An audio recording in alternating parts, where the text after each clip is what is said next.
This is the presentation of group 111. Here we go.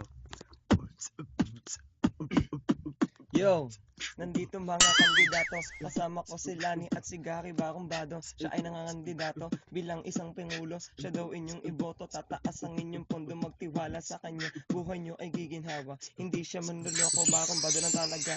Hindi siya mangungotong, hindi siya magnanakaw, hindi rin siya magdakambong pagdiligukan kayo Sa araw-araw. pagkamit ng kaunlaran, agrikultura ay pangunahing pinagmulan na tumutugon sa pangangailangan ng mamamayan. Sektor ng agrikultura ang tunay na sandigan tungo sa inaasam nating kaunlaran.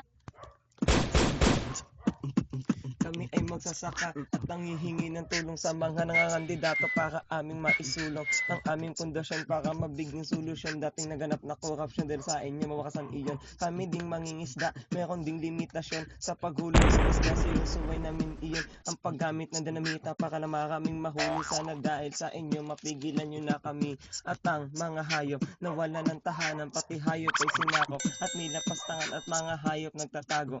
Parang kriminal kasi sila'y hinuhuli ng mga taong animal at ng pagputol ng puno. Kaya binabaha, nawawalan ng pundasyon, mga lupa bumababa. At ang aming dalangin sana ay inyong ligin, kami matulungan nyo at maiangat nyo Sa namin. pagkamit ng kaunlaran, agrikultura ay pangunahing pinagmulan na tumutugon sa pangangailangan ng mamamayan. Sektor ng agrikultura ang matibay na sandigan tungo sa inaasam nating kaunlaran. Na tumutugon sa pangangailangan ng mamamayan.